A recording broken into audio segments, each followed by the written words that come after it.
Hi, Pillar Kids. I'm so glad you're back to worship with us. Today we're going to read another story about how God uses tiny people, big people, all for His glory. Today's story is called The Teeny Weeny True King.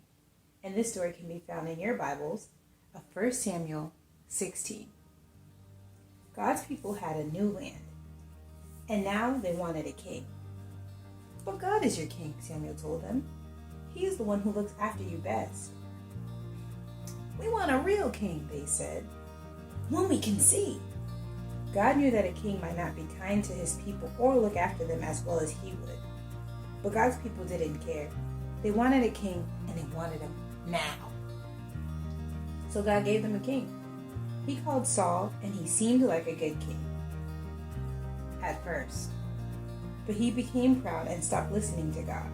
He didn't obey God or love God with his whole heart. Saul can't help me with my plan, God said.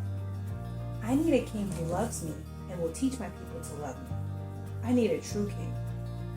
God had just one in mind. Go to Bethlehem, God told Samuel. You'll find the new king there. Samuel's job was to listen to God and tell people what God said.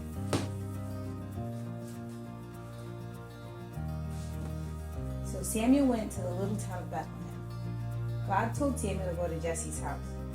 God was going to choose one of Jesse's sons to be the new king. Jesse had 7 strong sons. Now in those days, if you were going to be the king, you didn't have to be the richest or the cleverest. Although that was always nice. You had to look like a king, which meant you had to be the tallest and the strongest. So you could carry the longest swords and the biggest armor and defeat everybody. And it didn't hurt to be handsome either. Samuel asked Jesse to bring each son in turn. So Jesse brought the oldest, the tallest, strongest son. This must be the new king, Samuel thought. He looks like a king. But God didn't choose him. You're thinking about what he looks like on the outside, God told Samuel. But I'm looking at his heart. What's he like on the inside? So Jesse showed Samuel his next oldest, tallest, strongest son, but God didn't choose him either. In fact, God didn't choose any of the 7 sons. Samuel said, "Is that all?" Jesse laughed. Well, there's the youngest one, but he's just the weakling of the family. He's only teeny. Bring him, Samuel said. Bring him here. Jesse's youngest son came running up, and God spoke quietly to Samuel. This is the one. His name was David. He has a heart like mine, God said. It's full of love. He will help me with my secret rescue plan, and one of his children's children's children will be the king. And that king will rule the world forever. Samuel anointed David's head with oil, which was a special way to show that you are God's chosen king. You will be the new king one day, Samuel told him. And sure enough, when he grew up, David became king. God chose David to be king because God was getting his people ready for an even greater king who was coming. Once again, God would say, "Go to Bethlehem.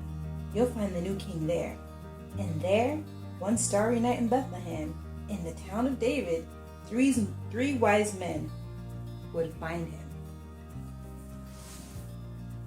I sure hope you enjoyed that story about how God looks at the inside and not on the outside. So you could be the strongest, you could be the prettiest or the cutest or the most handsome, you think you could be the smartest, but all that stuff doesn't matter.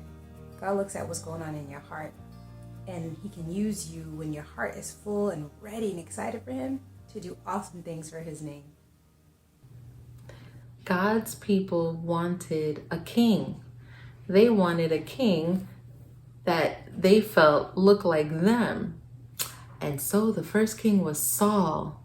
Oh, boys and girls, Saul started off good, but then he stopped listening to God. And then we get to see David. Did you hear where David is from? David was from a little town called Bethlehem. Boys and girls, I'm going to tell you a secret. Bethlehem is where Jesus was born. Jesus was born in Bethlehem. Yes, we're going to learn more about that in December. Right now is November. We're going to learn more about that in December. But man, oh man, God said that David had a heart like his, and that David would prepare God's people to kind of see a picture of the true king.